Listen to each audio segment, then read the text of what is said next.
Assalamualaikum warahmatullahi wabarakatuh.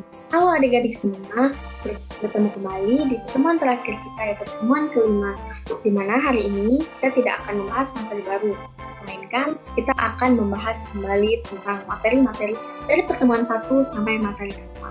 Itu rangkuman materi-materi kita dari pertemuan 1 sampai pertemuan. Nah, apa aja sih materi yang sudah kita bahas dari pertemuan 1 sampai pertemuan keempat? Yang pertama, yaitu kita sudah membahas tentang satuan baku panjang. Yang kedua, kita sudah membahas tentang satuan baku massa. Yang ketiga, kita sudah membahas tentang pecahan. Dan yang keempat, atau pertemuan kemarin, kita sudah membahas tentang satuan bakuan. Oke, baik. Pada pertemuan pertama, kita sudah membahas tentang satuan baku panjang, di mana pada satuan baku panjang terdapat 7 anak tangga. Dimana kalau kita membahas materi yang berkaitan dengan penggunaan anak tangga, berarti itu berkaitan dengan materi konversi satuan baku panjang itu sendiri. Dimana setiap kita menuruni satu anak tangga itu dikalikan dengan 10, dan setiap kita naik satu anak tangga itu dibagi dengan 10. Nah, tangga yang paling atas itu ada kilometer, di mana kilometer itu merupakan satuan baku panjang terbesar dan milimeter merupakan satuan baku panjang terkecil. Oke, kita akan membahas tentang macam-macam satuan baku panjang. Yang pertama ada kilometer, yang kedua ada hektometer, yang ketiga ada dekameter, yang keempat ada meter, yang kelima ada desimeter, yang keenam ada sentimeter, dan yang ketujuh ada sentimeter. Nah, terdapat 7 macam satuan baku panjang. Di sini kakak beri tanda checklist di 3 satuan baku panjang, karena 3 satuan baku panjang ini sering digunakan dalam kehidupan sehari-hari. Yang pertama itu pada kilometer, meter, dan sentimeter. Oke, di sebelah kanan terdapat 3 alat ukur yang digunakan pada satuan baku panjang. Yang pertama ada penggaris dan juga 2 gambar yang lain itu ada meter. Nah, penggaris biasa digunakan untuk mengukur misal lebar buku atau panjang buku, dan juga penggaris menggunakan satuan baku panjangnya sentimeter. Nah, 2 alat satuan baku panjang yang lainnya biasa digunakan, meter itu biasa digunakan untuk misalnya menghitung atau mengukur tinggi kursi, lebar meja, atau panjang meja. Nah, satuan panjang yang digunakan itu adalah meter. Oke, kita lanjut.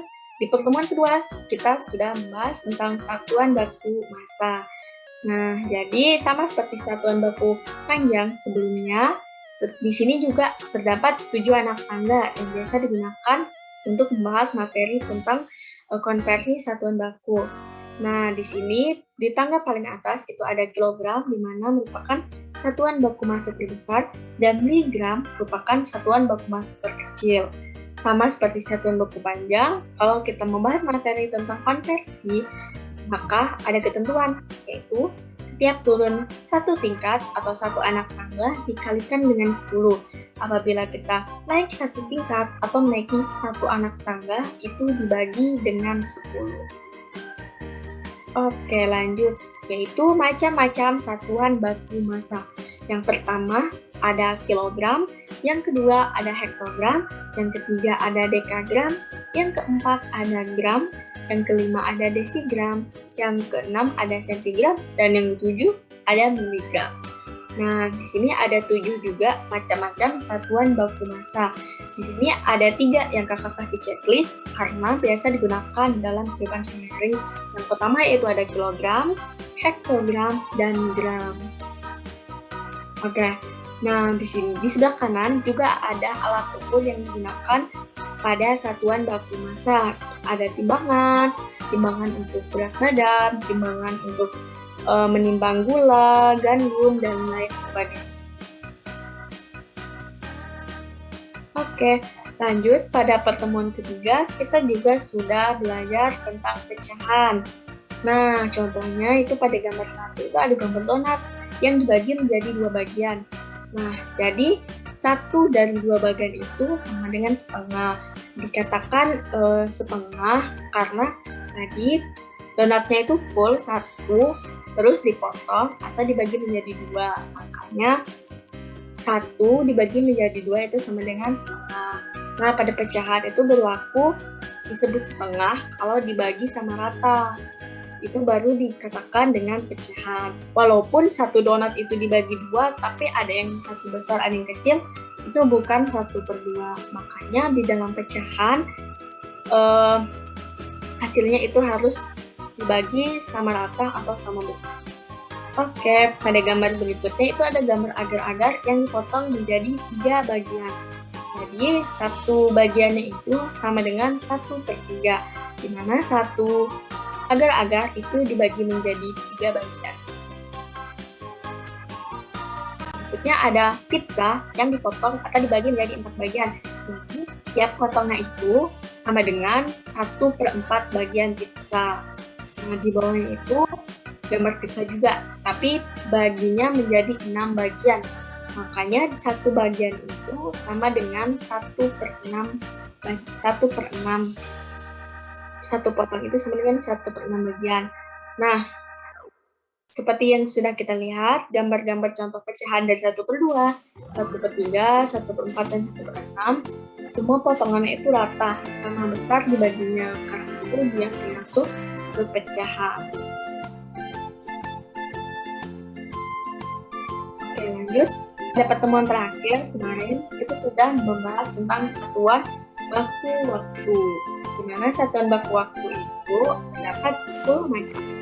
Yang pertama ada detik, ada menit, ada jam, hari, minggu, bulan, tahun, minggu, dekade, dan dalam satu menit sama dengan 60 detik. Dalam 1 jam ada 60 menit, dalam hari itu ada 24 jam, terus dalam 1 minggu ada 7 hari, 1 bulan ada 4 minggu, 1 tahun ada 12 bulan, 1 minggu sama dengan 8 tahun, 1 dekade itu sama dengan 10 tahun, dan 1 abad itu sama dengan 100 tahun. Nah, pada gambar di sebelah kanan itu ada contoh alat ukur yang digunakan dalam satuan baku waktu. Pertama ada jam beker, ada jam dinding analog, jam tangan analog, jam tangan digital, terus ada kalender, jam dinding digital, stopwatch digital, dan stopwatch analog. Oke, ini cukup sekian rangkuman materi pertemuan 1 sampai pertemuan keempat.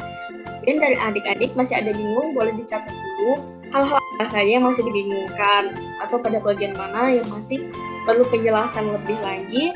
Nanti pada pertemuan hari Sabtu kita akan membahas lebih dalam lagi. Terima kasih adik-adik semua.